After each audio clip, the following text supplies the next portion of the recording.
नमस्कार, आप देख रहे हैं मथुरा न्यूज दर्शन वृंदावन। श्री रामानुज संप्रदाय के प्रसिद्ध दिव्य देश श्री रंगनाथ मंदिर का 10 दिवसीय ब्रह्मोत्सव 7 मार्च से विविध धार्मिक और सांस्कृतिक अनुष्ठानों के साथ वैदिक परंपरानुसार आयोजित किया जा रहा है।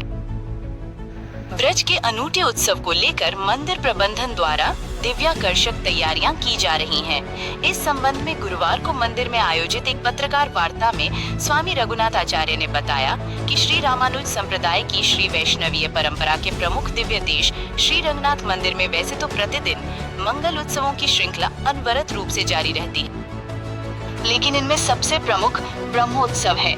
ब्रह्मोत्सव रथ का मेला का शुभारंभ अंकुरारोपण देव आह्वान ध्वजारोहण से होता है, जिसमें दक्षिण भारतीय वेद पाठी विद्वान वेद मंत्रों से गणपति और देवगणों का आह्वान करते हैं। मंदिर के प्रबंधक श्री कृष्णन जी ने बताया, प्रथम दिवस 7 मार्च को प्रातःकाल ठाकुर रंगनाथ भगवान स्वर्ण निर्मित पूर्ण कोठी में विराजित होकर भक्तों को कृतार्थ करेंगे।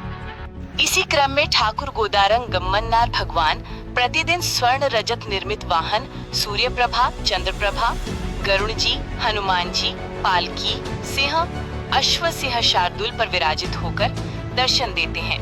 मंदिर की सीईओ अनघा श्रीनिवासन ने बताया कि 12 मार्च को भगवान गोदारंग गम्मन्नाथ भगवान कांच के विमान में विराजमान होकर भक्तों के साथ होली खेलेंगे।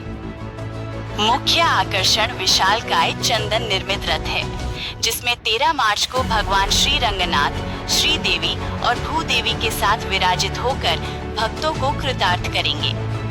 14 मार्च को भव्य आतिशबाजी का आयोजन श्री रंग जी के बड़े बगीचा में किया जाएगा।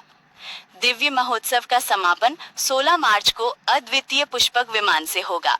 रिपोर्ट रघुवीर बघेल। आज से ब्रह्मोत्सव शुरू है। 7 की सुबह गरुड़ जी पर हमारा हम सबसे पहले झंडा उसको चढ़ाते हैं, जिसको ध्वजारोहण बोलते हैं। ध्वजा चढ़ाई जाएगी और गरुड़ और सभी देवताओं से प्रार्थना की जाएगी कि 10 दिन का यह उत्सव अच्छे तरीके से संपन्न हो और गरुड़ जी को ऊपर जो आपका सोने का खंभा जो बहुत प्रसिद्ध है, जिसको यहाँ लोकली सोने का खंभा कहते हैं, पर वो गरुड़ स्तंभ है, वहाँ पर गरुड़ जी चढ़ाए जाएंगे। और उन 10 दिनों में हमारे यहाँ ये भी प्रथा है कि जो उस ध्वजारोहण में यहाँ रहेगा वो अवरोहण में भी उसका होना जरूरी है। एक तरह से नगर को बांध दिया जाता है इस उत्सव के जरिए कि कोई भी कहीं जाए नहीं, क्योंकि चाहे वो रथ हो, चाहे होली हो, चाहे आपने देखा ही है इतने बड़े बड़े वाहन, उनकी सवारी निकालना, तो नगर के लोगों के सहयोग के बिना यह उत्सव संभव नहीं है। तो इस तरह से गरुड़ पर चढ़ाकर ध्वजा नगर को बांध दिया जाता है कि नगर के लोग कहीं न जाएं, इस उत्सव को मनाएं। और 16 तारीख को ये उत्सव संपन्न होगा और शायद 16 की रात को ही इसका ध्वजा का अवरोहण किया जाएगा। क्या कुछ विशेष रहेगा इसमें? विशेष कुछ तो सोचते ही हैं हर बार। जो वैदिक परंपरा है, जो विधि विधान से मंदिर का होता है, उसमें तो कोई फेरबदल नहीं होता। वो उसी तरह से बरसों से जैसा होता आ रहा है, आगम शास्त्र के हिसाब से होता है। पर हम बाहरी उसमें सजावट हुई या शहनाई हुई या ढोल वाले हुए या कुछ अलग तरह का करने का प्रयास हर बार रहता है, तो इस बार भी रहेगा। और ये शायद 176वां ब्रह्मोत्सव है मंदिर का। जी, ब्रह्मोत्सव की जैसे हर वर्ष की तैयारी यदि की जाती है, वैसे तैयारियाँ करीब पूरी हो चुकी है और आज से उसके तहत उसके ब्रह्मोत्सव के अंतर्गत जो कार्यक्रम है, कुछ कार्यक्रम आज से शुरू हुए हैं। और आज पहला कार्यक्रम होगा जिसमें भगवान की यज्ञ मंडप के लिए यज्ञ करने के लिए यज्ञ कुंड की स्थापना करेंगे, उसके लिए मिट्टी इकट्ठी की जा चुकी है। और उसके अलावा जो है आज शाम को जो है अंकुरारोपण होने वाला है।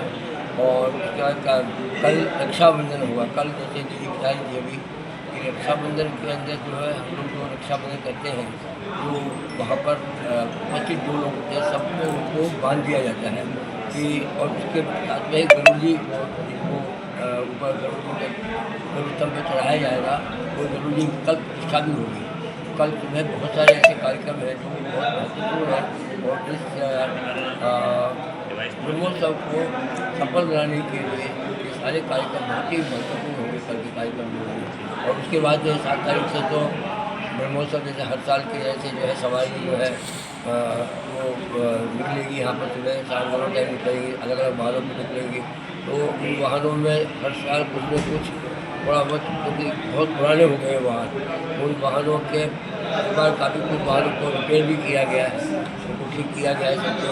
तो उस तरीके से थोड़ा बहुत चलता रहता है ये पर यह है कि अभी इस वक्त हम करीब तैयार हो चुके हैं। अब 7 तारीख से भगवान परीक्षा लगेगी कैसे हमारा प्रमोशन, और आप लोगों का अगर बात जो है सबका सहयोग के बिना तो कुछ भी संभव नहीं है। तो मैं चाहूँगा कि हम लोग आप लोग भी पूर्ण से सहयोग दें। हर साल देते हैं आप लोग, सहयोग देते भी, ऐसी बात नहीं है। हर साल आप लोगों का बहुत सहयोग मिलता है, इस बार भी उसी तरीके से हमको सहयोग मिलेगा। और हम सब जो मिलकर के सारे जैसे दीदी बजा से सारी देवी देवताओं को हम लोग आह्वान करके तो इसलिए आह्वान करते कि वो लोग जो है इसमें सहयोग करें।